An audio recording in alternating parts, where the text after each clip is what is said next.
بہر طور میں انسپیکٹر رمیش کمار کی وردی میں سیدھا تھانے پہنچا اور پولیس کی باری کھیپ لے کر خونی ڈاکو دلیر سنگھ کی کمین گاہ کی طرف روانہ ہو گیا۔ ڈاکو دلیر سنگھ کی جب میں نے بھی بربریت کی داستانیں سنی تو خود میرے اندر بھی اس موذی کو نابود کرنے کا جذبہ از خود بیدار ہونے لگا۔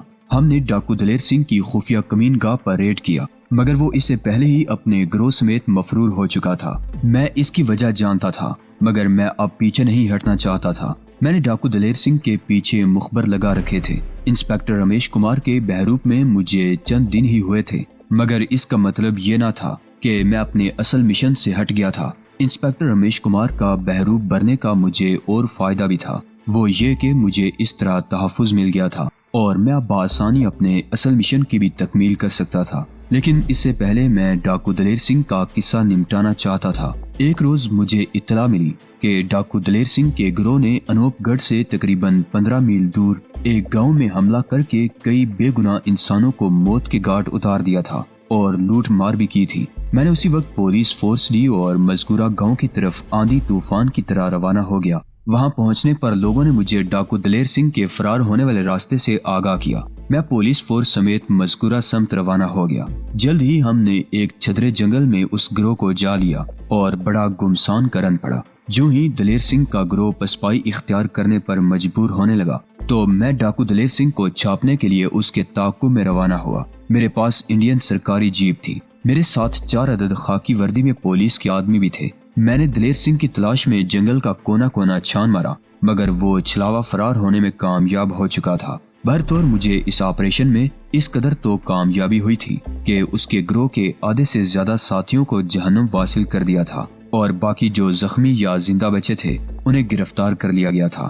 گاؤں کے معصوم لوگ میری اتنی کامیابی پر بھی بہت خوش ہوئے تھے۔ کملا بھی خوش تھی کہ بے شک ڈاکو دلیر سنگھ ابھی پکڑا تو نہیں گیا تھا، مگر گروہ کا شیرازہ ضرور بکھر چکا تھا۔ مجھے آج اپنے اس فیصلے پر خوشی ہو رہی ہے کہ میں نے آپ کا انتخاب غلط نہیں کیا تھا۔ ایک روز شام کی چائے پینے کے دوران کملا نے خوش ہو کر مجھ سے کہا، میں کوشش کیا کرتا تھا کہ اس سے کم باتیں کروں، اس لیے میں نے صرف مسکرانے پر ہی اکتفا کیا۔ تاہم مختصراً بولا، میں بہت جلد ڈاکو دلیر سنگھ کا بھی خاتمہ کر کے ہی رہوں گا۔ چائے پینے کے بعد میں خود کو وجے اور پنکی میں مشغول کر لیا کرتا تھا۔ اس دوران میں ایک بات محسوس کرنے لگا تھا کہ کملا مجھے کبھی کبھی بہت گہری اور سوچتی ہوئی نگاہوں سے دیکھا کرتی تھی۔ اگر ایک عورت مرد کی نگاہوں کا مفہوم فوراً جان لینے کی صلاحیت رکھتی ہے تو مرد بھی یہ صلاحیت رکھتا ہے کہ بسا اوقات وہ ایک جوان عورت کی مخصوص حالات میں گہری سوچتی نگاہوں کا مطلب جان سکے۔ وہ مجھے اشوک نامی ہندو ہی سمجھے ہوئے تھی، جبکہ میں مسلمان تھا۔ اگر اس کے دل میں کوئی چور تھا تو یہ اس کی بھول تھی۔ میں نے بہرحال اپنا دامن بچائے رکھا تھا۔ قصور کملا کا بھی نہیں تھا۔ میں اس پر بدکار عورت کا الزام نہیں لگا رہا۔ وہ یقیناً میرے چہرے میں اپنے آنجہانی شوہر رمیش کمار کا چہرہ دیکھ رہی تھی۔ اس پر مستزاد میری صورت بھی رمیش سے حیرت انگیز طور پر مماثلت رکھتی تھی۔ اگر وہ میرے بارے ایسے چور خیالات اپنے دل میں رکھتی تھی تو وہ ایک فطری امر تھا، اس میں اسے برا سمجھنے کی کوئی بات نہ تھی۔ ہم دونوں کے مذہب جدا تھے اور سب سے اہم بات یہ کہ میں اپنے وطن کی بقا کی خاطر یہاں ایک خاص مشن پر آیا تھا۔ یہی سبب تھا کہ میں کملا سے کترانے کی کوشش کیا کرتا تھا۔ البتہ دکھاوے کی خاطر مجھے مجبوراً اس کے ساتھ ساتھ رہنا پڑتا تھا۔ میرا خیال تھا کہ میری بے رخی اور بے اعتنائی سے کملا مایوس ہو کر بالآخر میرا خیال اپنے دل سے نکال دے گی، لیکن ایسا نہ تھا۔ اس کے اندر مزید سرکشی اتر آئی۔ ایک روز تو حد ہی ہو گئی۔ میں بچوں کے ساتھ سویا کرتا تھا۔ جب وہ سو جاتے تھے تو میں اپنے کمرے میں آ جاتا تھا جہاں میں تنہا سوتا تھا۔ اس وقت بھی جب وجے اور پنکی سو گئے تو میں اپنے کمرے میں آ کر بیڈ پر دراز ہو گیا۔ میں اپنے خیالات میں کھویا ہوا تھا کہ اچانک دروازے پر ہلکی سی دستک ہوئی۔ میں نے اٹھ کر دروازہ کھولا تو سامنے کملا کھڑی تھی۔ اس کے چہرے کے تاثرات عجیب و غریب سے ہو رہے تھے۔ اگر میں اسے اندر آنے کے لیے راستہ دیتا اور کئی قدم پیچھے نہ ہٹ جاتا تو وہ کسی اندرونی چور جذبے سے مغلوب ہو کر مجھ سے لپٹ جاتی، کیونکہ اس کے اندر داخل ہونے کا انداز ہی ایسا تھا۔ تم مجھ سے دور کیوں بھاگتے ہو، بتاؤ مجھے، وہ عجیب ہیجان خیز لہجے میں بولی۔ تم میرے پتی کا دوسرا جنم ہو، میں اچھی طرح جانتی ہوں تم ہی میرے پتی رمیش ہو۔ اس پر عجیب سی کیفیت سوار تھی، آنکھوں میں ڈوبنے کا سا منظر پیدا ہو رہا تھا۔ مجھے اس سے اب اخلاقی طور پر خوف محسوس ہو رہا تھا۔ پھر وہ بے اختیار آگے بڑھ کر مجھ سے لپٹ گئی۔ میں بری طرح بوکھلا گیا۔ وہ مجھے چومنے لگی۔ میں نے اسے پرے دھکیل دیا تو وہ پھر بھی باز نہ آئی۔ اور دوبارہ میری طرف لب کی۔ میں نے اس کے گال پر تھپڑ رسید کر دیا۔ وہ بے اختیار روتی ہوئی میرے کمرے سے نکل گئی۔ میرا خیال تھا کہ اگلے دن وہ مجھ سے اپنے پاگل پنے پر معافی مانگے گی، مگر ایسا نہ ہوا۔ جب دونوں بچے اسکول چلے گئے تو وہ میرے گلے کا ہار بنتے ہوئے اٹھلا کر بولی، تم کتنی ہی بے اعتنائی برتو مجھ سے، مجھے پورا یقین ہے کہ میری محبت تمہیں میری طرف متوجہ کرنے پر مجبور کر ہی ڈالے گی۔ اب تو میرے 14 طبق روشن ہو گئے۔ مجھے گہری تشویش نے آن لیا تھا۔ میں نے اب سنجیدگی سے اس مسئلے پر غور کرنا شروع کر دیا کہ میں اسے اپنے بارے میں کم از کم اپنی حقیقت تو بتا ہی دوں کہ میں ایک ہندو نہیں بلکہ مسلمان ہوں۔ شاید اس طرح وہ میرا خیال اپنے دل سے نکال دے۔ بالآخر میں نے ایک دن تنگ آ کر اسے یہ حقیقت بتا دی کہ میں ایک مسلم گھرانے سے تعلق رکھنے والا مسلمان ہوں۔ اسے پھر بھی یقین نہ آیا تو میں نے اسے سنانے کے لیے زیر لب کلمہ پڑھ ڈالا۔ تب میں نے دیکھا کہ اس کے چہرے کے تاثرات یکدم بدل گئے۔ وہ ایکا-ایکی سناٹے میں آ گئی۔ پھر دوسرے لمحے اس کے چہرے کے تاثرات نفرت آمیزی میں بدل گئے۔ اس کی سرمگی آنکھوں میں جہاں کبھی میرے لیے محبت کے سمندر ٹھاٹھے مارتے تھے، ایکا-ایکی نفرت کی چنگاریاں پھوٹنے لگی۔ میں اس کی بدلتی کیفیات پر دنگ رہ گیا۔ اسی وقت یہاں سے نکل جاؤ، فوراً، چھی، اپنا شریر بھی رگڑ کر دھونا پڑے گا، جاؤ دفع ہو جاؤ۔ وہ حلق کے بل چلائی۔ میں اس کا یہ کمینہ پن دیکھ کر غصے سے سرخ ہو گیا، مگر عافیت اسی میں جانی کہ یہاں سے چپ چاپ نکل جاؤں، اور میں نے ایسا ہی کیا۔ وقت سہ پہر میں سرکاری بنگلے سے نکلا اور خاموشی سے انوپ گڑھ کے لاری اڈے پر جا پہنچا۔ میرے پاس تھوڑے بہت روپے تھے جو کملا ہی کی عنایت کیے ہوئے تھے۔ میں لاری اڈے پر پہنچا اور احمد آباد جانے والی بس میں سوار ہو گیا۔ میں نے سوچا کہ یہ شاید اچھا ہی ہوا تھا، ورنہ آگے چل کر میں بہت سی الجھنوں کا شکار ہو سکتا تھا، بلکہ کچھ بعید نہ تھا کہ میں اپنے اہم مشن سے بھی دور ہو جاتا۔ اب میں نے پکا تہیہ کر لیا تھا کہ چاہے کچھ بھی ہو جائے، میں پرائے پھڈے میں ٹانگ اڑانے کی کوشش نہ کروں گا۔ لاری نے مجھے پھوپھٹے احمد آباد اتار دیا۔ یہاں ہندو مسلم یکساں آبادی تھی۔ مجھے بڑودہ جانا تھا، چونکہ سیلاب کی وجہ سے تمام راستے خراب تھے، اور احمد آباد ہی وہ واحد علاقہ تھا جو بڑودہ کے قریب تھا۔ لوگوں سے پوچھنے پر معلوم ہوا کہ راستہ ابھی تک خراب تھا۔ البتہ ایک دوسرا نیم البدل راستہ تھا تو صحیح، مگر وہ بہت طویل اور دشوار گزار تھا۔ ٹرین کا تو خیر راستہ بالکل ہی خراب تھا، مگر دوسرے نیم البدل راستہ سے بھی صرف پرائیویٹ گاڑیاں یا ٹیکسیاں ہی جاتی تھیں۔ ٹیکسی والا بھی کوئی راضی ہو رہا تھا، جو راضی تھا بھی تو وہ اتنے دام بتا رہا تھا کہ اس سے کہیں بہتر یہ ہوتا کہ واپس دلی جا کر بائی ایئر چلا جاتا۔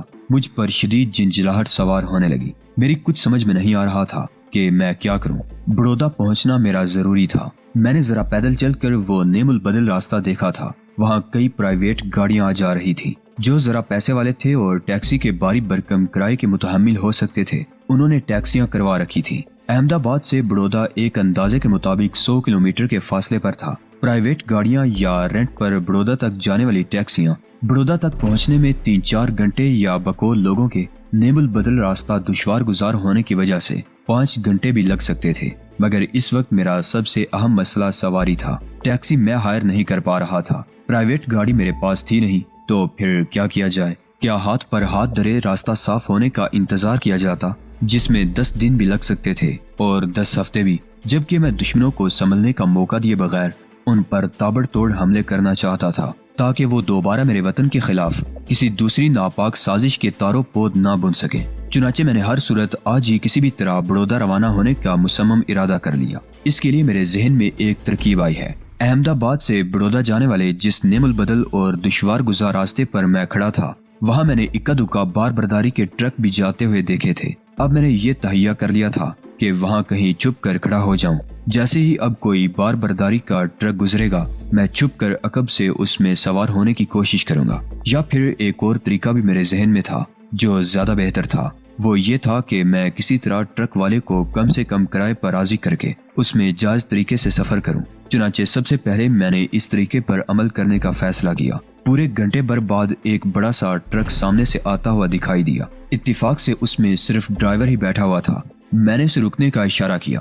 وہ پہلے ہی سست رفتار سے کھڑکھڑاتا ہوا چلا رہا تھا۔ میرے اشارہ دینے پر وہ رک گیا۔ ڈرائیور نے کھڑکی سے باہر سر نکال کر اکھڑی سی آواز میں کہا، کیا بات ہے، کیوں ٹرک رکوایا ہے؟ میں نے ملتجی لہجے میں کہا، لالا جی، میں نے بڑودہ جانا ہے۔ وہاں میرا ایک عزیز رشتہ دار بہت بیمار ہے، مگر میرے پاس بہت تھوڑے روپے ہیں۔ اگر آپ مجھے وہاں تک پہنچا دیں تو آپ کی بڑی مہربانی ہوگی۔ میری بات پر وہ کچھ سوچتا رہا، پھر بولا، ٹھیک ہے مگر ایک شرط پر میں تمہیں بڑودا لے چلوں گا۔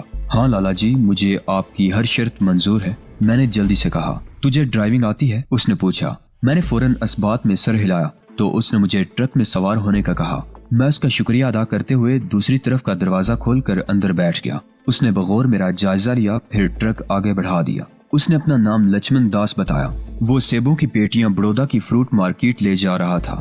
اس نے بتایا کہ اس کا ہیلپر ڈرائیور، جو ایک وقت اس کا کنڈکٹر بھی تھا، کی طبیعت اچانک خراب ہو گئی، یوں سے خود اکیلے ہی نکلنا پڑا۔ 1 گھنٹے بعد اس نے مجھے ڈرائیونگ سیٹ پر بیٹھنے کو کہا اور خود کھسک کر برابر والی سیٹ پر آ گیا۔ میں نے 4 ویل ڈرائیونگ تو کی ہے مگر ٹرک نہیں چلایا تھا، لیکن میکانزم چونکہ ایک ہی ہوتا ہے اس لیے میں پورے اعتماد سے اسٹیئرنگ سنبھالے ڈرائیونگ سیٹ پر براجمان ہو گیا۔ خبردار 40-50 سے زیادہ رفتار ہرگز مت کرنا، ویسے تم اچھی ڈرائیونگ کر رہے ہو، وہ مجھے تنبیہ کرتے ہوئے بولا۔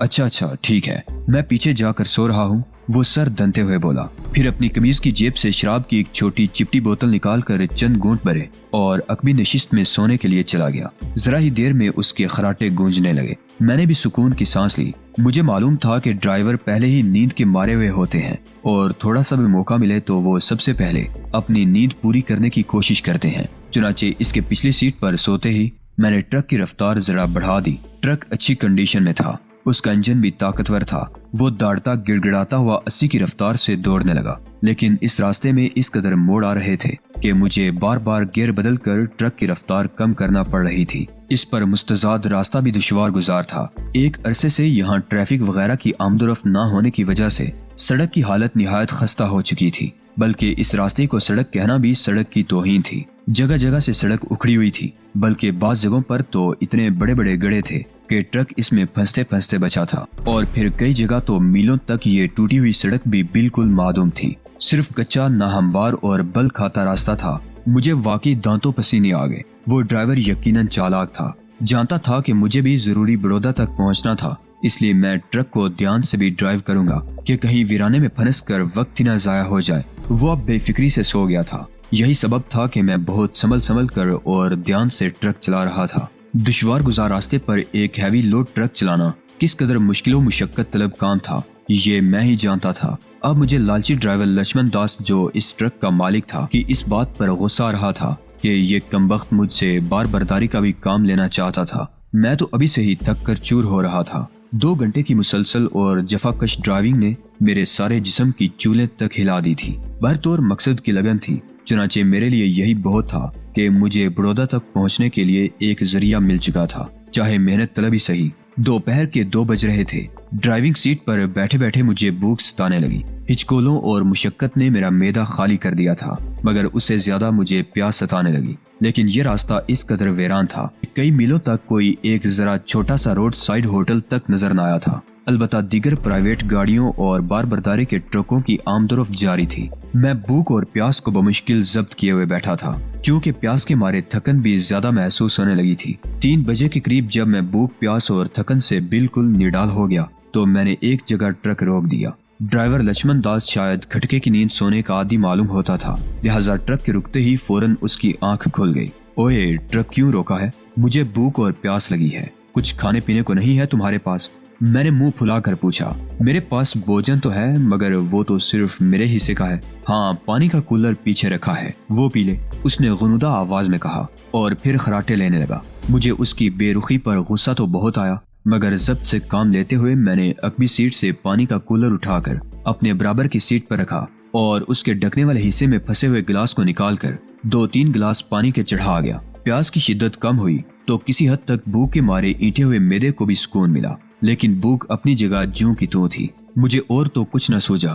میں نیچے اتر آیا اور ٹرک کے پچھلے حصے میں آ کر ایک سیبوں کی پیٹی کی پھٹیاں توڑ کر بڑے بڑے سرخ رنگ کے سیب کھانے لگا۔ 4-5 سیب کھا کر میں بالکل سیر اور تازہ دم ہو گیا۔ اس کے بعد دوبارہ ڈرائیونگ سیٹ سنبھالی۔ 4 بجے کے قریب وہ خبیث لچمن جاگا اور ایک گلاس پانی چڑھانے کے بعد کھانے کی پوٹلی کھول کر عقبی سیٹ پر ہی بیٹھ کر کھانے لگا۔ اس خبیث نے مجھے جھوٹے منہ بھی کھانے کا نہیں پوچھا۔ میں دانت پیسے ڈرائیونگ میں مصروف رہا۔ رات 9 بجے میں تھک کر بالکل چور ہو گیا تو لچمن اپنی نیند پوری کرنے کے بعد حشاش بشاش ہو کر میرے برابر آ بیٹھا۔